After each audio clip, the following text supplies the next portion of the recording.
All right, so let's talk about arithmetic and geometric sequences. So first of all, what's a sequence? Well, a sequence is just a set of ordered numbers that progress in a certain pattern. So they have a certain pattern to them. An arithmetic sequence has a very specific kind of pattern. And here I've given you 3 examples. So look at these numbers and see if you can determine what the pattern is. How am I getting the next number each time? So it's pretty obvious what's going on here. I'm just adding 5 each time. So I start at -3, I add 5, and I get 2. 2 plus 5 is 7, 7 plus 5 is 12, 12 plus 5 is 17. So I add the same number every time. That number that I add is called the common difference. So my common difference here is 5. The reason for difference is because if I subtract 2 numbers beside of each other, so if I do 12 minus 7, I get 5. Or if I do 17 minus 12, I get 5. And no matter what 2 pairs of numbers beside of each other I subtract, I'll always get the same common difference. If your common difference is constant, if it's the same number, then it's an arithmetic sequence. All right, so what is my common difference? On this example, and I'm just going to abbreviate common distance with a D. So here I'm going up by 4 each time, so my common difference is 4. All right. Third example of an arithmetic sequence. I want to find my common difference. So this time I'm not going up each time, I'm going down actually, so my common difference will be a negative number. And you can see that each time I'm going down by 2. So my common difference would be -2.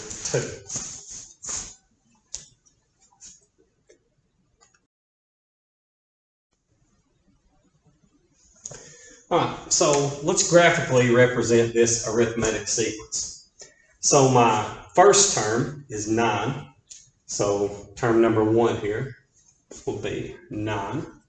My second term is 7. My third term is 5. My fourth term is 3. My fifth term is 1.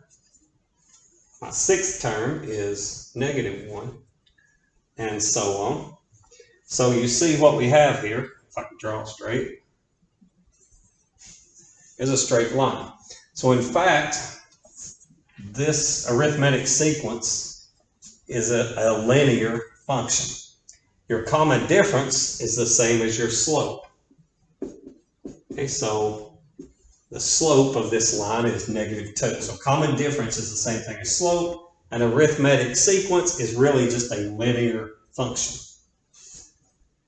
I should mention these 3 dots here. So these 3 dots just means that this goes on forever and ever, so I can keep plotting dots down this way. So this is an infinite sequence with these dots. It means it goes on forever and ever.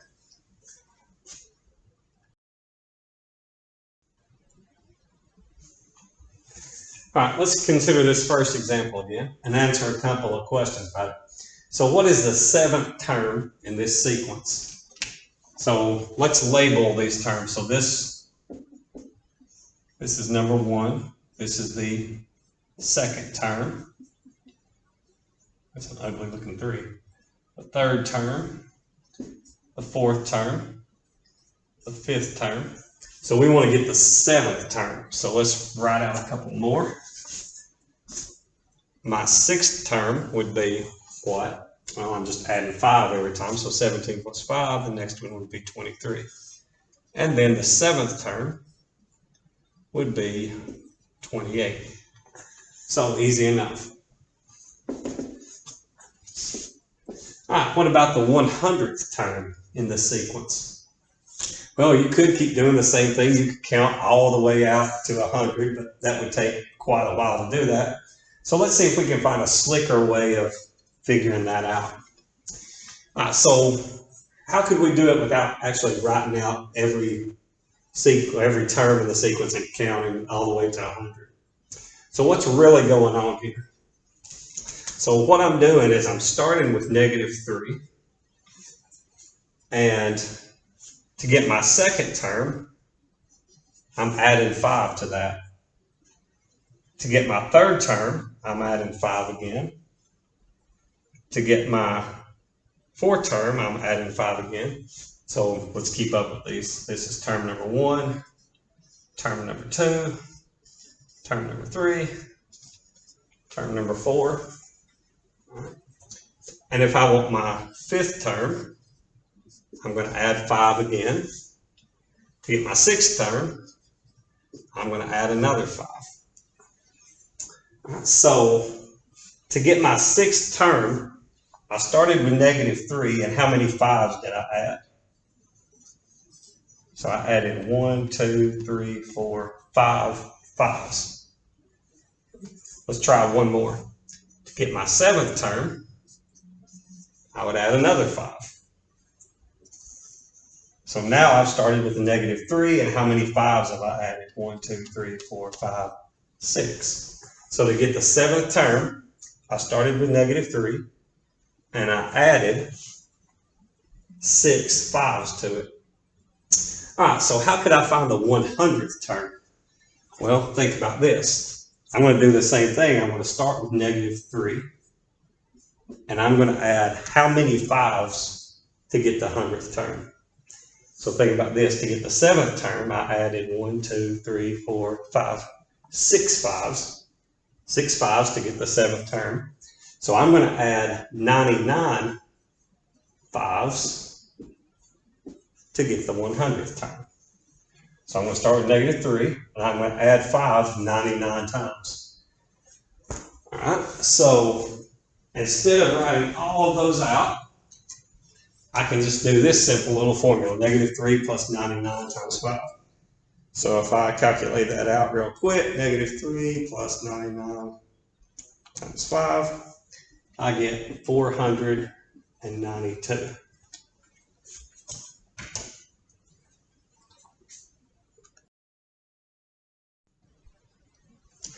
All right, let's see if we can figure out a more general formula for the nth term of an arithmetic sequence.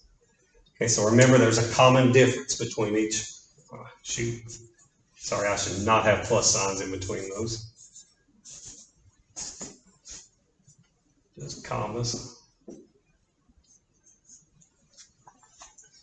All right, we want the nth term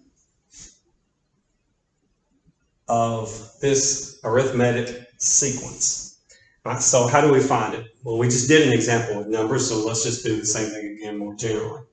So in the last example, I started with the first term, which was -3.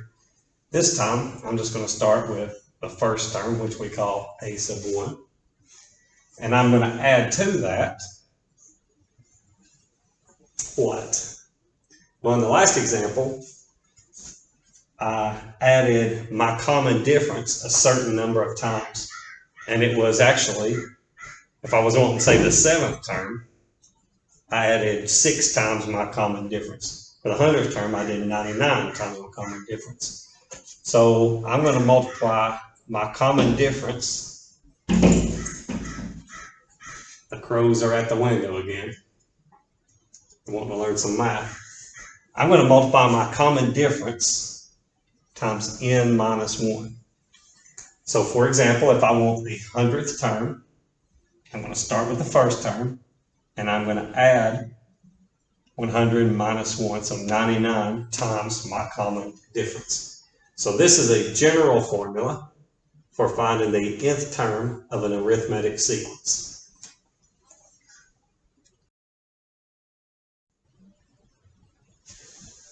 All right, so suppose that you're given this formula for a sequence. So I can find the nth term according to this formula. All right, so if I want my first term, a sub 1, all I have to do is plug in 1 for the n. So I'll get 1 plus 4 times 1 minus 1.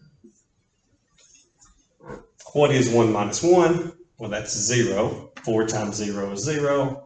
1 plus 0 is 1. So the first term in my sequence is a 1. All right, to get a sub 2, I'm going to have 1 plus 4 times 2 minus 1. 2 minus 1 is 1. 4 times 1 is 4. 1 plus 4 is 5. Let's go to the second term. We get 5. And so on. If I want the third term, I've got 1 plus 4 times 3 minus 1. 3 minus 1 is 2. 4 times 2 is 8. 1 plus 8 is 9. So I get that. Fourth term. 1 plus 4 times 4 minus 1. 4 minus 1 is 3. 4 times 3 is 12. 1 plus 12 is 13. So my fourth term is 13, and on we go. All right, you can see that this is an arithmetic sequence because I'm starting with my first term, and I'm multiplying by the common difference a certain number of times, adding that to it. You can see that this is a linear equation or a linear function. Y equals mx plus b. So sort of like my y-intercept, even though we'd be starting at 1. But still, it's linear. This is like my slope. Slope is 4, or my common difference is 4 for each term. All right, what is the, let's say, the 30th term of this sequence?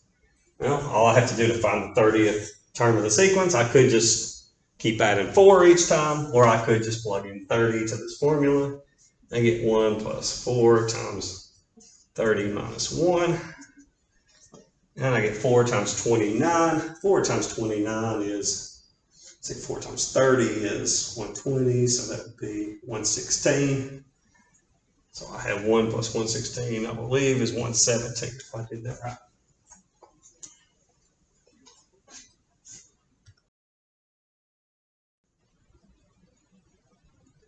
All right, let's look at geometric sequences. So remember, with an arithmetic sequence, we added a certain number each time to get the next term in the sequence. Here, I'm not adding this number each time. I'm actually multiplying by a certain number each time. So in this first one, you can see that I'm multiplying by 2 every time. 3 times 2 is 6. 6 times 2 is 12. 12 times 2 is 24. 24 times 2 is 48.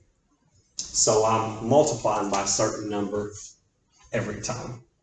And we're going to call that the common ratio. All right, so our common ratio here is 2. I'm multiplying by 2 every time to get the next term in the sequence. It's called a ratio, common, because if I made a ratio out of 2 numbers that are beside of each other, I would get a 2. So 12 divided by 6 is 2. 24 divided by 12 is 2. 48 divided by 24 is 2. So that's why it's called a common ratio. All right. In the second example, what's my common ratio? And we'll just call it R for common ratio. Well, 10 divided by 2 is 5. 50 divided by 10 is 5. 250 divided by 50 is 5. So my common ratio is 5.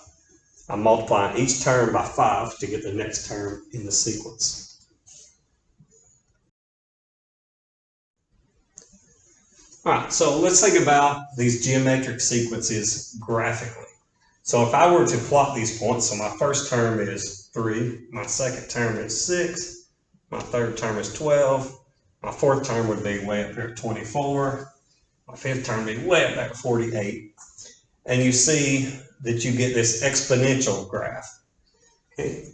So remember that an arithmetic sequence was linear. It had a slope. It was a straight line with a certain slope. The common difference was the slope. A geometric sequence is an exponential function.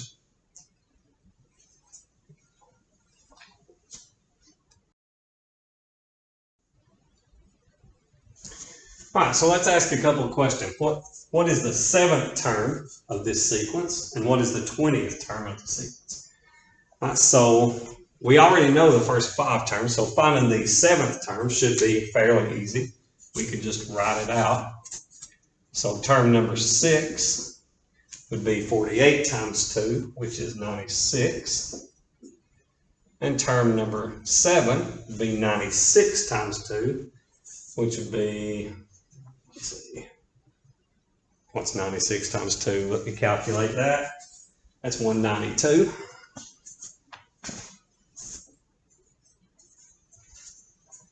All right, so we found the seventh term. That's 192, so easy enough. All right, so we can find the 20th term just by continuing to write these out if we wanted to. But let's see if we can be slicker. What are we really doing here? So we're starting with the first term. We're starting with 3. And to get so this is the first term. To get the second term, I'm going to multiply by 2. To get the third term, I'm going to multiply by 2 again. To get the fourth term, I'm going to multiply by 2 again. To get the fifth term, I'm going to multiply by 2 again. To get the sixth term, I'm going to multiply by 2 again. To get the seventh term, I'm going to multiply by 2 again. Right? So I started with 3, multiplied by 2. 3 times 2 is 6, times another 2 is 12, times another 2 is 24, times another 2 is 48, so on. So to get the seventh term of my sequence, I'm going to multiply the first term, the 3, times 1, 2, 3, 4, 5, 6 2's. So to get the seventh term, I'm going to multiply the first term times 6 2's. The crows are beating down the window again. All right. So how could I find the 20th term? Well, I'll start with the first term, and I'm going to multiply by how many 2's? Well, to get the seventh term, I had to multiply by 6 2's. So to get the 20th term, I need to multiply by 2 19 times. You know, it's not 2 times 19. It's 2 times 2 times 2 times 2, 19 times. So it would be 2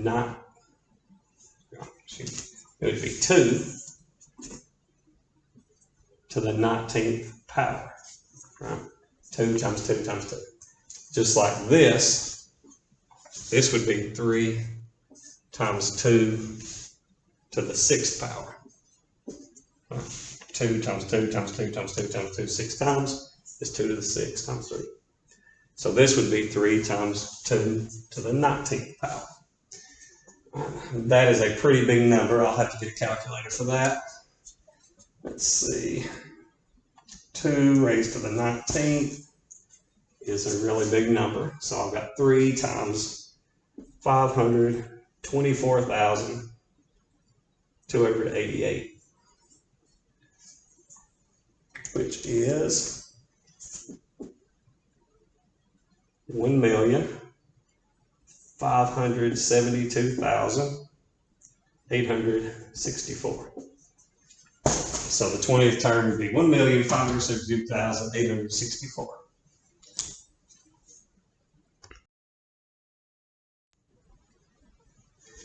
All right, let's see if we can find a general formula for the nth term of a geometric sequence. All right, so just like in the previous example, we're going to start with the first term, a sub 1, and we're going to multiply by the common ratio a certain number of times. So I'm going to do my common ratio, and I'm going to raise it to a certain power. Remember on the last example, if we wanted the 20th term, a sub 20, I had to do the common ratio to the 19th power. So if I want the nth term, I'm going to raise this to the n minus 1 power. So my first term times the common ratio to the n minus 1 power.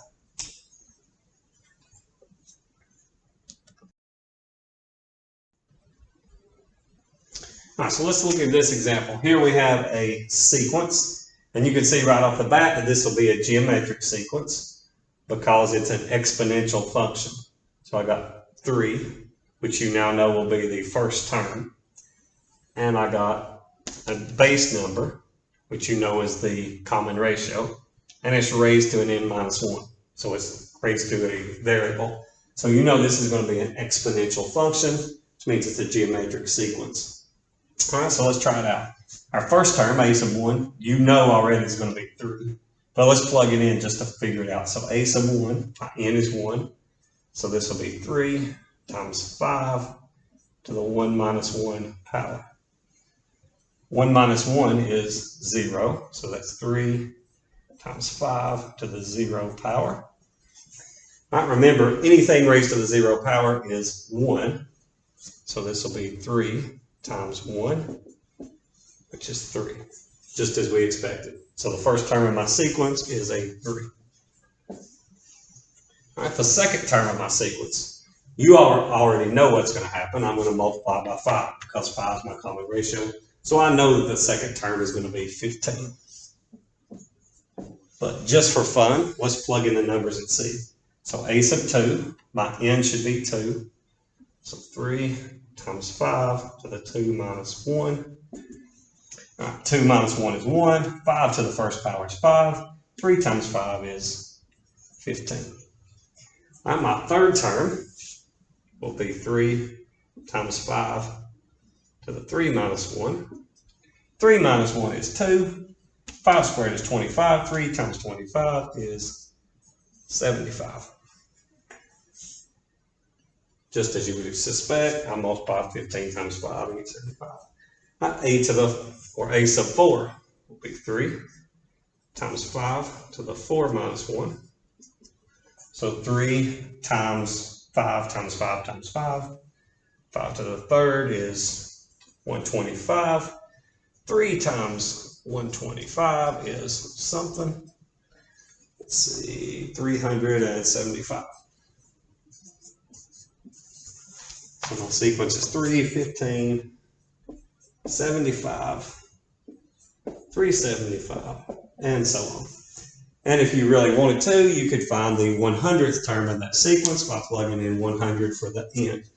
So the 100th term would be 3 times 5 raised to the 99th power, which would be an enormously big number.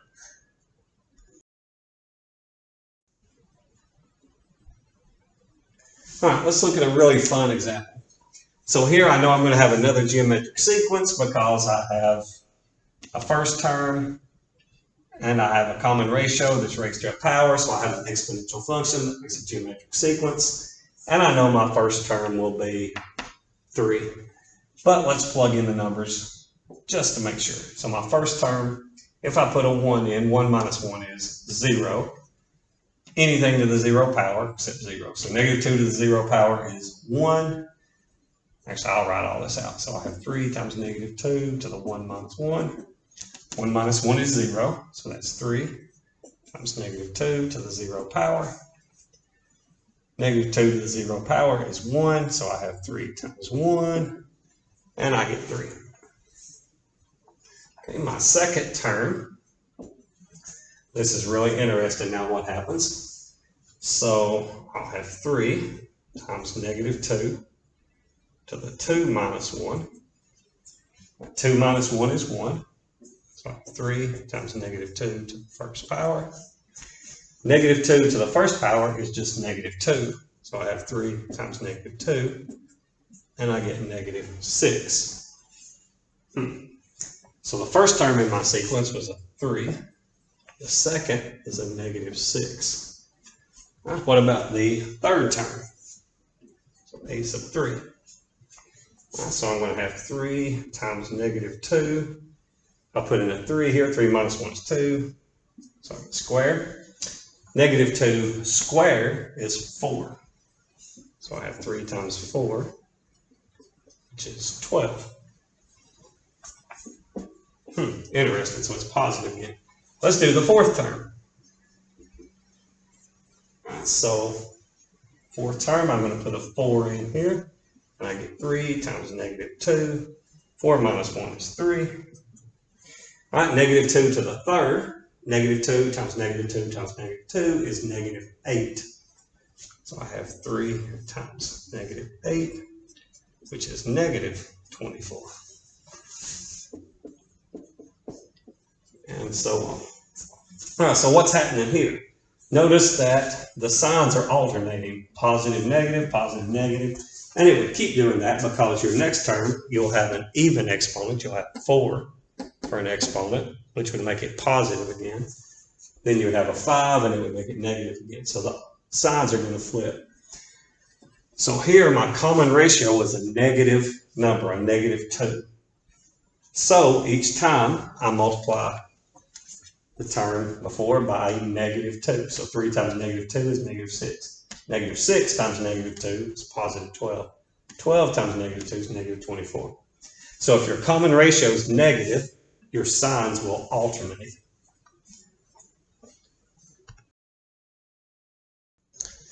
All right, let's look at another interesting example. So again, I know this is going to be a geometric sequence because this is an exponential function. I have my first term, 12, and then a base number raised to a variable, which is an exponential function, so I know I'm going to have a geometric sequence. All right, so let's see if we can figure out our first term. We already know what it's going to be. It's going to be 12. But let's plug in the numbers just to see. So if I put a 1 in for n, I have 12 times 1/2 to the 1 minus 1 power. 1 minus 1 is 0, so I get 12 times 1/2 to the 0 power. 1/2 to the 0 is 1, so I get 12 times 1, which is 12. Okay, so the first term of my geometric sequence is 12. All right, you know what's going to happen. I'm going to multiply the first term by 1/2. So the next term should probably be a 6. Let's check and make sure it really is. So if I put a 2 in, I get 12 times 1/2 to the 2 minus 1. 2 minus 1 is 1. 1/2 to the first power is just 1/2. So I get 12 times 1/2, which is 6. A to the third, that would be 12. Not a to the third, a sub 3 for the third term. There's no telling how many times in this video so far that I probably said a to the third when I didn't mean to. But anyway, that's 3 minus 1. 3 minus 1 is 2. So I have 12 times 1/2 squared. Well, 1/2 squared is 1/2 times 1/2. That's a fourth. So that's 12 times 1/4. So 12 times 1/4 is 12 divided by 4, which is 3. And you all already knew that it was going to be 3 because my common ratio was 1/2. 6 times 1/2 is 3. You can predict what the next one is going to be. 3 times 1/2 should be 3/2 or 1.5. Let's make sure it is. So I have 12 times 1/2 to the 4 minus 1 power. 4 minus 1 is 3. 1/2 to the third is 1/8.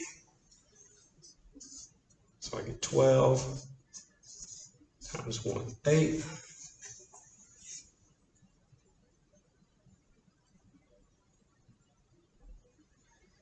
And so that would be 12/8. If I reduce that by 4, I get 3/2, which is 1.5.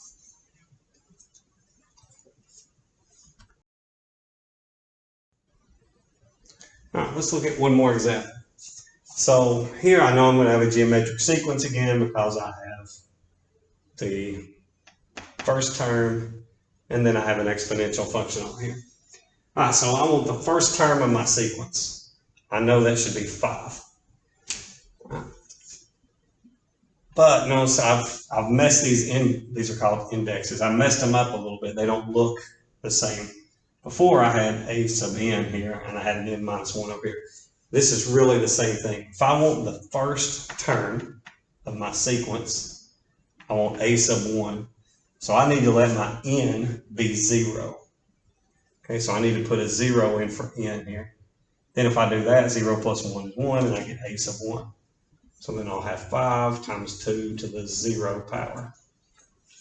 Okay, because my n is 0. 2 to the 0 is 1, and I have 5 times 1, and I get 5. All right, if I want the second term, I need to let my n be 1. So 1 plus 1 is 2. So now I'll have 5 times 2 to the first power. 5 times 2 is 10. And so on. And a to the third, I would let my n be 2. So I would have 5 times 2 squared. 2 squared is 4. 5 times 4 is 20. All right, so sometimes these ends can be written different. These indexes can be messed around with a little bit, but it's still the same thing. My first term is still going to be 5, and my common ratio is still going to be 2, so I multiply by 2 on each one of my terms.